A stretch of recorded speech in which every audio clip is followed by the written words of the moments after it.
Bonjour à tous, bonjour à toutes et bienvenue sur ma chaîne. Réparateur de vélo et montage de vélo en direct. Donc là, on est sur le projet qui me tient à cœur depuis quelques mois, qui est le montage d'un vélo tout suspendu de chez Radon, donc le Skin Trail, qui se trouve ici. On a déjà donc bien avancé. On a mis le boîtier, j'ai mis le boîtier, j'ai mis l'amortisseur ainsi que le jeu de direction. Et là, je vais faire une vidéo pour expliquer en fait pourquoi donc j'ai choisi de mettre cette fourche. Hein, parce que je choisis les pièces sur mesure une par une, ainsi que ce guidon, ainsi que cette potence, etc. Je vais vous dire pourquoi, selon les choix que je fais et voilà. Et donc après. Si ça peut donc vous aider, en même temps ça permet de discuter un peu autour du vélo. N'hésitez pas si vous avez des commentaires, je serai ravi de vous répondre. Donc voilà, allez, donc on va commencer. J'ai acheté donc cette fourche, c'est une Fox 34 AWL. Alors, déjà, j'ai acheté une Fox tout simplement parce que j'aime rouler avec du Fox. J'en ai une sur mon vélo électrique. Et depuis que je suis passé chez Fox, c'est le jour et la nuit. Voilà. Alors, j'ai pas essayé toutes les fourches du marché, évidemment. Hein, j'en ai essayé quelques-unes. Mais pour moi, pour l'instant, ce qui revient le mieux est la simplicité d'usage ainsi que ce que j'attends au niveau d'une fourche. Fox arrive à me le retranscrire dans son matériel.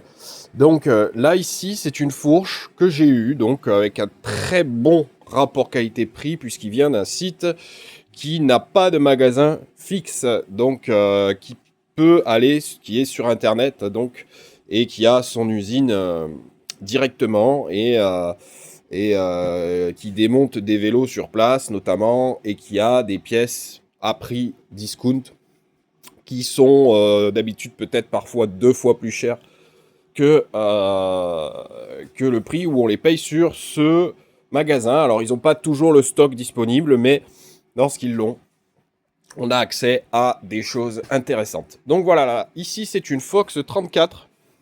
Alors pourquoi j'ai choisi une 34? Tout simplement parce que je voulais un vélo qui soit assez joueur. D'ailleurs, comme vous pouvez le constater, c'est un vélo trail. C'est-à-dire qu'il va être all mountain, capable de faire du petit enduro, tout en étant dans du all mountain, dans du terrain alpin. Donc, la fourche 34 Trail, la AWL, la différence avec une fourche classique, c'est qu'elle est renforcée. En principe, c'est une fourche qui peut aller sur du vélo électrique parce qu'elle est renforcée.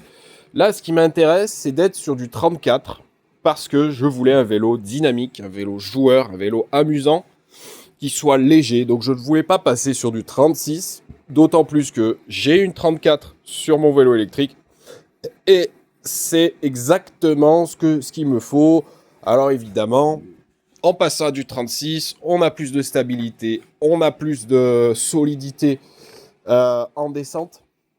Mais moi, je cherche non seulement le compromis rendement ainsi que descente, et pas seulement l'enduro, pas seulement la descente. Pour moi, c'est un vélo qui va pouvoir avoir un bon rendement en montée aussi. Donc, qui sera efficace un petit peu partout. Et pour ça, je ne voulais pas une fourche trop grosse, même si celle-là étant renforcée et très très très capable en enduro, en trail, etc. Voilà pour le choix de la fourche et parce que Fox est de toute façon efficace. Quoi qu'il en soit, qu'on prenne du 34 ou du 36, Fox reste efficace dans ses suspensions et je n'ai jamais été déçu pour l'instant. Il faut veiller simplement à faire l'entretien une fois par an des fourreaux et de l'huile. Je vous montrerai, si vous le souhaitez, dans une vidéo, quel équipement il faut, comment il faut procéder pour faire l'entretien des fourreaux ainsi que de l'huile de la fourche. Voilà, donc on a là ici notre belle petite Fox 34 qu'on va monter sur le vélo. Voilà. Donc, ce qu'il faudra faire, donc, ce sera couper le pivot de fourche à la bonne dimension qui concerne le vélo. On va donc utiliser aussi la petite étoile pour fixer la potence et le guidon par rapport à la fourche. On va mettre notre petite potence, une potence que j'ai achetée sur le même site. Hein. Là, pareil, le bon rapport qualité-prix qui a fait que, voilà, après, il y a différentes potences, il y a différentes esthétiques, il y a différentes... voilà. Là, la potence, c'est plutôt du point de vue du poids et de l'esthétique. Mais bon, vu le poids d'une potence, j'ai pas voulu tellement prendre du très haut de gamme là-dessus.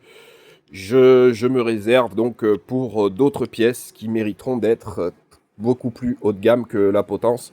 Mais c'est déjà de la bonne potence qui est en 45 mm. Alors, vite fait pour la dimension hein, de la potence. Alors, 45 mm, c'est très bien parce que la longueur de potence va faire que votre vélo sera stable ou plutôt maniable ou plutôt bon en descente ou plutôt bon en montée. Là, encore une fois, on est plutôt typé descente, mais on a quand même une petite longueur qui permet de ne pas être trop impacté au niveau stabilité et maniabilité. Donc je trouve que c'est un bon compromis pour ce type de vélo qui sera un vélo, je le répète, plutôt typé Trail All Mountain ainsi que petit enduro. Ici, on a un guidon. Pour le choix du guidon, un 760 en Rise plus 20. Si vous ne comprenez pas ce que c'est, en fait, c'est le Rise, c'est la hauteur, la hauteur de dégagement du guidon. Hein, c'est pas un guidon droit, c'est-à-dire qu'il a une hauteur. Voilà. Pareil, qui va jouer sur la maniabilité du vélo en descente comme en montée. Une 760 par rapport au gabarit que je fais qui est compatible avec une fourche, un guidon pardon, de 760 mm. Et j'ai commandé aussi donc les entretoises pour monter donc le tout. Voilà. Et là on a la notice de notre fourche, etc.